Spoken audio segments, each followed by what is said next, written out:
Music, music and more music. And you know that music is a universal language, isn't it? And artists use it to spread the message of love. Singer and songwriter Kerry B wishes to give people hope in the broken world where they are dealing with trials and tribulations. She's been out of the radar for quite a while now, and she's back like she's never left with new music inspired by her own personal struggles, like dealing with heartache, failure, anger and pain.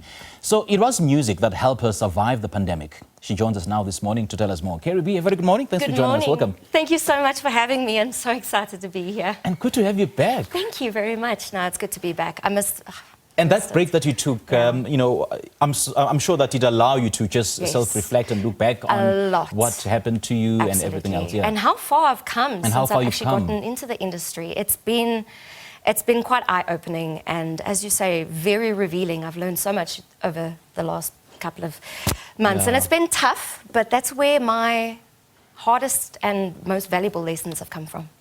So I'm very grateful for the experiences. As hard as it was to go through, that's how I heal. That's how you grow. What are some of the lessons that you learned during the hiatus and about your own personal struggles? For myself, I had to learn that who I am on screen versus the human being that I actually am, I'm allowed to be two different people. So I can both be the glamazon and I can look absolutely awful. But how comfortable are you then being two people at the same time? Getting there. It's been a challenge because you actually start to have a bit of an identity crisis because you don't quite know, I know, right? Where you are, where you stand, and you feel the pressure. How people see you. Yes, and you feel the pressure to be perfect. And you put yourself on a pedestal, and no, I'm in the public eye now, I can't make mistakes. I can't have a bad hair day. I can't. But it's not true. And so I'm learning to embrace both personalities.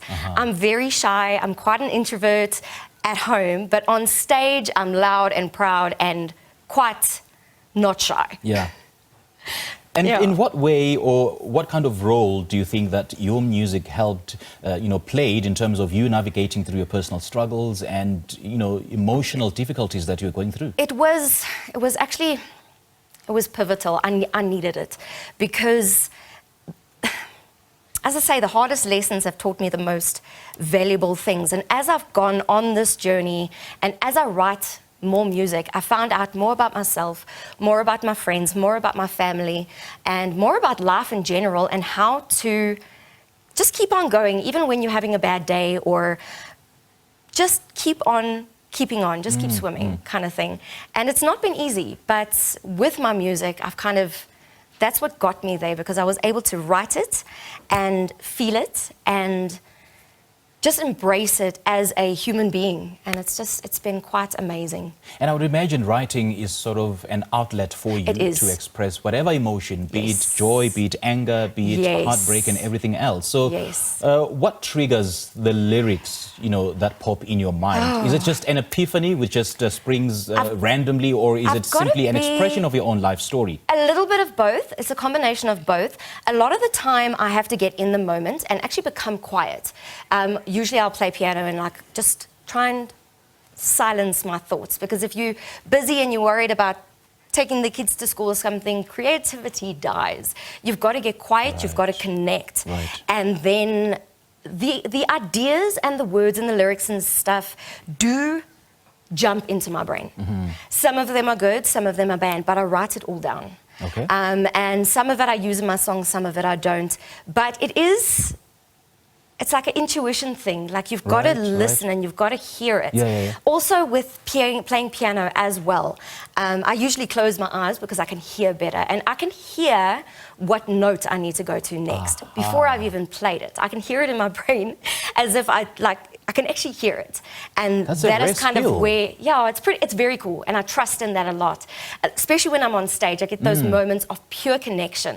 And that's when I'll start to improvise, I guess, or start to go off on a riff, or because I hear it in my brain first, and it's kind of like my inner being is saying, "Go there, just go there, see what it sounds like," and And I suppose it underscores the importance of writing your own music owning your own craft and owning your own brand identity rather than having someone else or a manager or whatsoever to do that on your behalf. Yes, exactly. I struggle with that, actually. If it comes from someone else, it takes me a good long moment to actually translate that in my brain and then kind of reproduce it in my own words. It's easier for me to do it from scratch. So it all comes from absolutely nothing, really. Yeah. So yeah, I need it to come from me. I can still do it if it comes from a manager or I've got a suggestion from someone. I can still do it, but the passion isn't there. And that.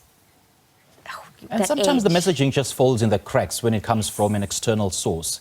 Let's talk about some of the songs that you feel deeply reflect your growth and your healing journey. Yes. So that one I would definitely say Jealous was pivotal for me. Okay. Especially in the beginning of my journey, I realized once I had started to perform and started to get my own music out, I had formed a little bit of a fan base, but then I started to get haters. And people, really? yeah. Why? Yeah. I don't know. In my opinion, they were jealous. And that's why I kind of entitled it Jealous. But I didn't want to make... Jealousy can be seen as a very, very But then it's the price you pay for being great. Yeah, no, true. And people are actually just reflecting back to you what they are not brave enough to do themselves. I mean, it's not easy to be in the public eye, and it is an incredibly vulnerable craft. So to put your innermost feelings out into the world where other people can hear it is not an easy thing to do. So people don't.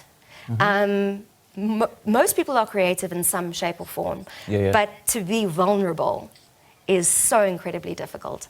So I chose to be vulnerable, and it made people uncomfortable, but it's not a negative emotion. It was meant to just pinpoint, if you are passionate about something and if you've got a dream, just go for it. You're going to be scared. You're scared because it's important to you. Just go for it and honestly hope for the best. Anticipate mistakes, because they do happen, especially if you're live on stage and that kind of thing. But most importantly, you then learn from it. And you know, next time, you know what, that didn't work, let me try this. And it's a continual thing, but you've got to do it. You can talk all you like, but you've got to do the thing. Right. So, yeah. Kerry B, lovely chatting to you. Thank you so much for joining us. What song are you going to perform for us? I'm going to perform Did It Mean Nothing. All right, in just a moment, we're going to hear that song. Thank you. Thank you. All right, singer and songwriter Kerry B talking to us about her musical journey and how music has sort of helped her heal.